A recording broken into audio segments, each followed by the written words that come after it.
Bonjour, je suis Yanis Wakrim et moi je propose la restauration de la chapelle des défunts de la collégiale Saint-André. Donc quand je suis arrivé à Grenoble il y a à peu près 3 ans, je me souviens le jour où j'ai emménagé, je me suis dit que j'allais visiter le centre-ville pour voir à quoi la ville ressemble. Et je me souviens m'être promené dans les rues du centre-ville de Grenoble et j'ai vu cette église qui était ouverte. Enfin voilà, c'était un vendredi soir, il était vers 18 h, elle était quand même ouverte. Je suis rentré, j'étais frappé par le côté un peu délabré et sombre du bâtiment. Et puis au fur et à mesure, en regardant d'un peu plus près, j'ai vu sous cette peinture grise un peu décrépie des fresques colorées magnifiques qu'on voyait à peine, qu'on devinait sous le crépi vraiment abîmé.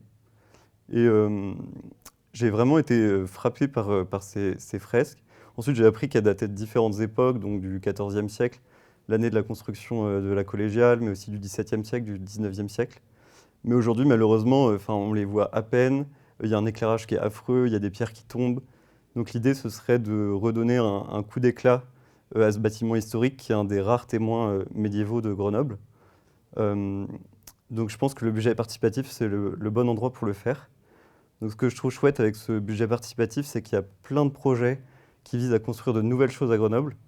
Mais je trouve que c'est chouette que les Grenoblois puissent aussi choisir un projet parmi les 5 pour lesquels ils pourront voter, qui vise à entretenir ce qui existe et à préserver enfin, voilà, le patrimoine qui appartient à tous les Grenoblois de naissance ou d'adoption pour, voilà, pour le préserver pour les générations futures. C'est faire appel à des restaurateurs et des restauratrices. Euh, et c'est un bâtiment qui est ouvert tous les jours de l'année, donc qui sert à la fois d'un point de vue patrimonial, avec des classes du patrimoine, des visites guidées tout au long de l'année avec des groupes étrangers, scolaires, etc. Qui sert aussi d'un point de vue cultuel, avec une messe qui est dans cette chapelle tous les lundis pour les âmes du purgatoire, donc pour les défunts, notamment ceux qui meurent dans les guerres, etc., qui n'ont pas de sépulture digne. Et en plus de ça, ça a aussi une vocation culturelle, puisqu'il y a de nombreux concerts toute l'année dans cette chapelle, enfin dans la collégiale Saint-André, avec plusieurs associations qui organisent des concerts tout au long de l'année, surtout l'été, avec notamment le printemps de l'orgue. Donc l'idée, ce serait de faire appel donc déjà à des spécialistes pour essayer de retrouver les traces des fresques anciennes. Là, précisément, dans cette chapelle, ce seraient les fresques du XVIIe siècle et donc de faire appel à des experts pour essayer d'imaginer ce à quoi ça pouvait ressembler et de repeindre selon cette idée.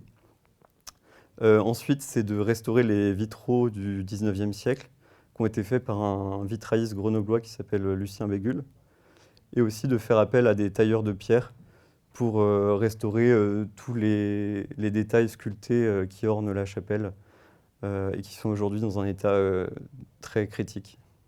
Si vous aussi vous voulez préserver cette chapelle pour les générations futures et lui redonner son éclat, votez pour ce projet.